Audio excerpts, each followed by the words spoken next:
বাংলাতেও ভোটার তালিকায় নাম বাদ যাওয়ার আশঙ্কা। বিহার ভোটের আগে কমিশনের ভোটার তালিকা সংশোধনের নির্দেশিকা বিতর্ক তৈরি করেছে। সরকার পক্ষ এই বিষয়ে নীরব থাকলেও বিরোধীরা নির্দেশিকা পরিবর্তনের দাবিতে সরব। কারণ কেন্দ্রীয় নির্বাচন কমিশনের নির্দেশে বলা হয়েছে, যাদের জন্ম 1987 সালের 1 জুলাইয়ের আগে তাদের জন্মের প্রমাণপত্র দিতে হবে।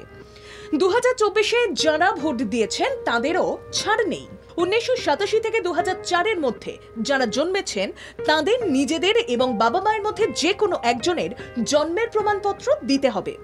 এই বিষয়ে তৃণমূল সুপ্রিমো মমতা বন্দ্যোপাধ্যায় অভিযোগ করেছেন, ঘুরপথে এনআরসি লাগু করার গভীর চক্রান্ত চলছে। কারণ আগামী দিনে এই রাজ্যেও ভোটার তালিকা সংশোধনের কাজে নামতে চায় নির্বাচন কমিশন। তৃণমূলের মতোই বিরোধীরাও কমিশনের নির্দেশিকার বিরুদ্ধে সরব হয়েছে। তথ্যে স্পষ্ট, ভোটার হওয়ার জন্য জন্মের শংসাপত্র, স্কুল সার্টিফিকেট গ্রাহ্য হবে। আধার কার্ড আগামী দিনে নাগরিকত্ব প্রমাণের জন্য ব্যবহার হবে না। বিহারের নির্বাচনের আগে নির্দেশিকা জারি করেছে কমিশন। ভোটার কার্ডের মতোই আধার কার্ডও পরিচয়পত্রের মান্যতা পায়। আধার কার্ড কেন গ্রাহ্য করা হবে না প্রশ্ন তুলছে রাজ্যের আমজনতা। এত টাকা খরচ করে কেন আধার কার্ড তৈরি হলো? বিহারে 3 কোটির কাছে ভোটারের নাম বাদ যেতে পারে রাজ্যে। বাংলাতেও কোটি কোটি নাম বাদ যাওয়ার আশঙ্কা বাড়ছে।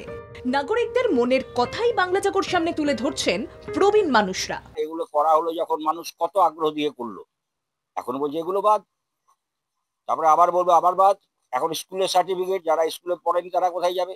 মুখ্যমন্ত্রী মমতা বন্দ্যোপাধ্যায় নাগরিক অধিকার রক্ষায় সরব। বিধানসভা ভোটের আগে কিভাবে দেখছে রাজ্যের মানুষ? মমতা বন্দ্যোপাধ্যায়ের দাবি কতটা যুক্তিসঙ্গত?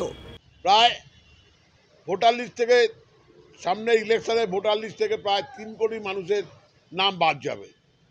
ওরা বলছে বাবা মার বার্থ সার্টিফিকেট নিয়ে আসুন, আপনাদের বার্থ সার্টিফিকেট লাগবে, জন্ম সার্টিফিকেট লাগবে, Aadhaar card, ration card, voter card এগুলোতে কোনো গুরুত্ব পাবে না। তাহলে কোটি কোটি, হাজার হাজার কোটি টাকা খরচা করে এইগুলো করার কোন মানে? নির্বাচন কমিশনের এই যে নির্দেশিকা, এই নির্দেশিকার মধ্যে দিয়ে বাংলা এবং বাঙালিকে নতুন করে উদ্বাস্তু করে এনআরসির মাধ্যমে ডিটেনশন ক্যাম্পে ভরার চেষ্টা চলছে, এমনটাই কিন্তু দাবি করছে রাজ্যের শাসক দল। আসলে বিজেপি দেওয়াল লিখন বুঝে গিয়ে নতুন চক্রান্ত করছে তো তৃণমূল নেতৃত্বের।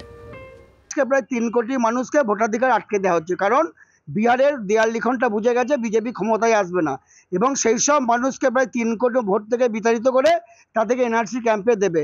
যেমন আসামে আমরা 38 লক্ষ মানুষকে ক্যাম্পে তারা ভরে রেখেছে, তাদের ভোটাধিকার কেড়ে নেওয়া হয়েছে। তারা বাংলাও বুঝে গেছে প্রায় কোটি মানুষকে, 1 কোটির ওপর মানুষকে তারা ভোটাধিকার থেকে বঞ্চিত করার জন্য তাদের বার্থ সার্টিফিকেট, স্কুল সার্টিফিকেট চাইছে। বাংলাতেও শীঘ্রই ভোটার তালিকা সংশোধনের কাজ শুরু হবে। কমিশনের তরফে বলা হচ্ছে, বাবা মায়ের নথি না থাকলেও চলবে।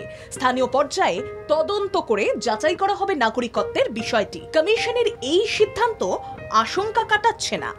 এই জন্ম সার্টিফিকেট বা স্কুল সার্টিফিকেট যোগ্য থাকবে, বাদবাকি অযোগ্য, তো সেই নিয়ে একটা তো বিভ্রান্তি রয়েছে বাংলার মানুষদের মধ্যে, এবং এই বিষয়ে রুখে দাঁড়াচ্ছেন মুখ্যমন্ত্রী মমতা বন্দ্যোপাধ্যায়।